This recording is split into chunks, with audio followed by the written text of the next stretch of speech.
নমস্কার বন্ধুরা, শুভ সকাল। আজকে ঘুম থেকে উঠেই চান করে নিয়েছি, কেন মেয়ের বাড়ি যাব। বেলা করে উঠেছি, কালকে অনেক কাজ ছিল, রাত্রি করে সারা হয়েছে, পুজোও দিয়ে নেব। গোপুসোনাকে আজকে এই ড্রেসটা পরালাম, দেখেন কেমন লাগছে গোপুসোনাকে। মেয়ের বাড়ি যাব, যেতে হবে, রেডিও হয়ে নেব। যে রেডি হয়ে গেছি, যাব। পরিদার পায়ে ব্যথা কমেনি, আমাকে এখান থেকে টোটো ধরে যেতে হবে। টোটো বেশি দূর না, বেরিয়ে পড়ছি। চলেও এসছি ওর বাড়িতে। এসে দেখলাম দুই ভাই ঘুম থেকে উঠেছে। এটা আজকে দিদিমণির কাছে পড়িনি, ও বলেছে পায়ে ব্যথা, পড়িনি। তাই একে বললাম বেলা হয়ে গেছে, যা রিম্পা জল নিয়ে আয়, রেডি কর সব। ছোটোটাকে আগে স্নান করা, তারপরে বড়োটাকে চান করতে ঢোকাবি।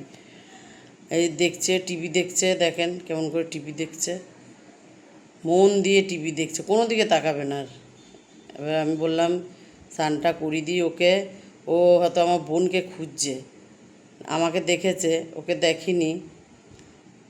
আমি যা তাহলে স্নানটা করিয়ে দেবো এবারে। আর বড় নাতি দেখেন কি বানিয়েছে, খাড়া বানিয়েছে আর ত্রিশূল বানিয়েছে ভোলে বাবার। ওর এইসবই কাজ, বোর্ডগুলো কেটে কেটে এইসব বানাবে। ছোটো নাতিকে নিয়ে স্নান করতে চলে গেলাম, স্নানটাও করিয়ে দিলাম।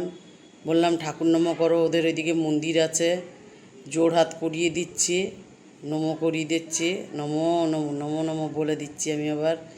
এবার সোজা দেখেন চলে যাবে রান্নাঘরে আমার বোনকে খুঁজতে। এখান থেকে ওই যে চলে যাচ্ছে, দেখেন ওকে আর বলা লাগবে না, জয়গুরু করতে যাচ্ছে। কিন্তু বোন তো আসেনি, আবার ফিরে চলে আসবে এখনই। এবারে মাউস স্পিকার নিয়ে গান করতে বসে গেছে, ফলের রস খেয়ে, আপেলের রস খেয়ে বসে গেছে ওখানে গান করতে। বড়োটাকে বললাম বই নিয়ে আয়, ও আন্টি কোশ্চেন লিখে দিয়ে গেছে।